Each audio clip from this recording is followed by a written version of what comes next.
एक लुटेरे ने $200 मिलियन चुरा लिए और फिर करीब 10,000 मीटर की ऊंचाई से कूद गया। कूदने से पहले उसने और उसके साथी ने सीसीटीवी कैमरे की तरफ देखकर पुलिस को चिढ़ाया। इसके बाद दोनों एयरपोर्ट की तरफ भागे और विमान से कूद पड़े। तेज हवा में उड़ते हुए वे $200 मिलियन वाले चेक के पीछे भाग रहे थे। तभी दोनों ने अपनी छोटी छोटी छुरियां निकाली और चेक का लॉक काट दिया। जैसे ही लॉक कटा, $200 मिलियन के नोट आसमान में फैल गए और हर जगह उड़ने लगे। ऐसा लग रहा था जैसे आसमान में फूल खिल गए हों। फिर वो लुटेरा नीचे की ओर गिरते हुए एक ओवरपास के ऊपर से उड़ता हुआ सीधे मैक्सिको की एक गुफा की तरफ चला गया। गुफा के मुहाने पर उसने पैराशूट खोल दिया और अचानक गायब हो गया। उसी समय जो नोट उड़ रहे थे वे पास के पेविलियन के ऊपर गिरने लगे और वहाँ मौजूद लोग उन्हें उठाने के लिए इकट्ठा हो गए। लेकिन किसी ने भी उस लुटेरे का शुक्रिया नहीं किया। असल में उसने इतनी मेहनत करके $200 मिलियन सिर्फ इसलिए लूटे थे ताकि उसे एक अजीब तरह का रोमांच और सुकून मिल सके। उसके बाद और ज्यादा रोमांच पाने के लिए वो एक छोटी मोटर बाइक लेकर सीधे एक फाइनेंशियल बिल्डिंग के अंदर घुस गया और 101 मंजिला इमारत की छत तक पहुंच गया। वहां से उन्होंने $100 मिलियन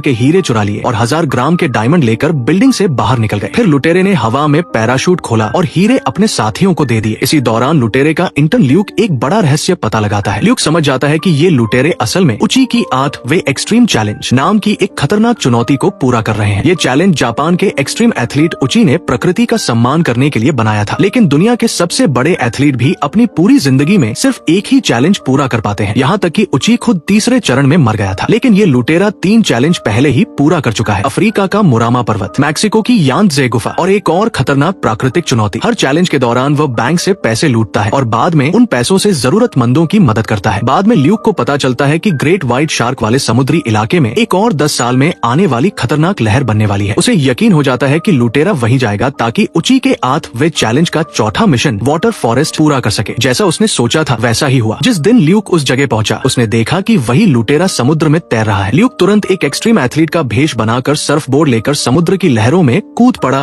और लुटेरे का पीछा करने लगा। वो 8वीं विशाल लहर तक पहुंच गया जहां लुटेरे की जान खतरे में थी। ल्यूक मुकाबला नहीं जीत पाया लेकिन आखिरकार वो लुटेरों के जहाज तक पहुंच गया। वहां जाकर उसे पता चलता है कि एक्सट्रीम स्पोर्ट्स की दुनिया का सबसे बड़ा बॉस भी वहीं मौजूद है और उस पूरे गिरोह का असली नेता है बोधी। जब ल्यूक की बोधी से अच्छी पहचान हो गई तब उसने अपना असली मकसद बताया। उसने कहा, मैं भी तुम्हारे साथ उची के चैलेंज पूरे करना चाहता हूँ। लेकिन बोधी बहुत सावधान था इसलिए उसने तुरंत ल्यूक को टीम में लेने से मना कर दिया। बोधी ने ल्यूक को परखने के लिए उसे चुनौती दी। वह देखना चाहता था कि ल्यूक सच में इस टीम के लायक है या नहीं। ल्यूक को एक खतरनाक मिशन दिया गया जहाँ उसे खुद को एक लुटेरे की तरह दिखाकर हमला करना था। यह सब इसलिए किया गया ताकि यह पता चल सके कि ल्यूक में टीम में शामिल होने की क्षमता है या नहीं। एक भयानक मुकाबले के बाद 2 लोगों की मौत हो गई। इस घटना के बाद टीम का एक सदस्य ल्यूक से नफरत करने लगा और उस पर गुस्सा करने लगा। फिर भी बोधी ने ल्यूक को अगले मिशन के लिए बुलाया। अब उन्हें उची के 8 चैलेंज में से 5वां चैलेंज पूरा करना था। 5वां चैलेंज था तेज हवाओं के बीच पहाड़ से कूदना। इस चैलेंज में पहाड़ की चोटी से कूदना पड़ता है और नीचे जमीन तक पहुँचने में सिर्फ 6 सेकंड लगते हैं। ल्यूक और उसकी टीम को 200 किलोमीटर प्रति घंटे की रफ्तार से पहाड़ के ऊपर से उड़ते हुए वेलेस्टैट घाटी के बीच से गुजरना था। चारों लोग तेज रफ्तार में उड़ते हुए नीचे की तरफ बढ़े। वे जमीन तक पहुंचने से ठीक पहले पैराशूट खोलते हैं और सुरक्षित उतर जाते हैं। इसके बाद वे लोग एक्सट्रीम स्पोर्ट्स की दुनिया के सबसे खतरनाक लोगों में गिने जाने लगते हैं। लेकिन उन्हें इससे भी ज्यादा रोमांच चाहिए था, इसलिए वे लोग अरबेथ माउंटेन्स की तरफ चले गए जहाँ हजारों सालों से लगातार बर्फ गिरती रहती है। यहाँ उन्हें उची के 8 चैलेंज का छठा मिशन पूरा करना था जिसे आइस सोल्स्टाइस कहा जाता है। ल्यूक स्नोमोबाइल लेकर पहाड़ से नीचे की तरफ तेजी से उतरने लगा और सीधे एक गहरी खाई की तरफ बढ़ गया। बाकी 3 साथी भी उसके पीछे पीछे आ गए। चारों लोग तेज रफ्तार में पहाड़ से नीचे उतरते हुए सही रास्ता ढूंढने की कोशिश कर रहे थे। लेकिन जब चैलेंज आधा पूरा हुआ तब अचानक वे एक ऊंची चट्टान के ऊपर रुक गए। टीम के बाकी सदस्य बोले कि नीचे का रास्ता बहुत खतरनाक है और यहाँ से आगे जाना ठीक नहीं होगा। उन्हें लगा कि चैलेंज अब खत्म करना पड़ेगा, लेकिन ल्यूक को भरोसा था कि वे यह चैलेंज पूरा कर सकते हैं। इसलिए वह बिना सोचे स्नोमोबाइल लेकर सीधे चट्टान से नीचे कूद गया। उसके साथी घबरा गए और ल्यूक के पीछे पीछे कूद पड़े। जैसे जैसे स्नोमोबाइल ढलान पर नीचे जा रही थी रास्ता और ज्यादा खतरनाक होता जा रहा था। तभी अचानक एक साथी का संतुलन बिगड़ गया और वो खाई में गिर गया। ये देखकर ल्यूक को बहुत पछतावा हुआ। उसे लगा कि उसकी जिद और स्वार्थ की वजह से उसके साथी की जान चली गई। लेकिन तब टीम लीडर बोधी ने उसे समझाया। बोधी ने कहा, जिस रास्ते को तुमने चुना उसी पल वो उसका भी रास्ता बन गया था। ये सिर्फ तुम्हारा फैसला नहीं था। तभी ल्यूक को समझ आया कि बोधी और उसकी टीम अपनी जान जोखिम में डालकर ये खतरनाक चैलेंज क्यों करते हैं, क्योंकि उनके लिए रोमांच, आजादी और प्रकृति के साथ जुड़ना ही सबसे बड़ा मकसद है। बोधी और उसकी टीम का असली मकसद सिर्फ रोमांच नहीं था। वे चाहते थे कि लोग पर्यावरण की सुरक्षा पर ध्यान दें। लेकिन बोधी को लगा कि लोगों का ध्यान अभी भी कम है, इसलिए उसने सोचा कि कुछ बड़ा करना पड़ेगा। इसके बाद बोधी ल्यूक को एक पुराने गोल्ड माइन, सोने की खदान में लेकर गया। यह खदान लगभग 20 साल से चल रही थी और इससे प्रकृति को बहुत नुकसान हो रहा था। बोधी का प्लान था कि इस गोल्ड माइन को उड़ा दिया जाए ताकि खदान में जमा सोना वापस धरती को लौटा दिया जाए। इसलिए उसने अपने 2 साथियों को भेजा ताकि वे पहाड़ की चोटी से TNT विस्फोटक लेकर आए। जब साथी वापस आए तो बोधी ने डेटोनेटर निकाल लिया, लेकिन जैसे ही वो विस्फोट करने वाला था, ल्यूक ने बंदूक निकालकर बोधी पर तान दी। उसने कहा, रुको बोधी, मैं तुम्हें और अपराध करने नहीं दूंगा। ल्यूक अब अपना असली काम करने लगा था क्योंकि वह कानून का आदमी था, लेकिन बोधी ने उसकी बात नहीं मानी। उसने अपने सपनों और विश्वास के लिए TNT का बटन दबा दिया और पूरी खदान में जोरदार धमाका हो गया। धमाके के बाद पूरा इलाका ढहने लगा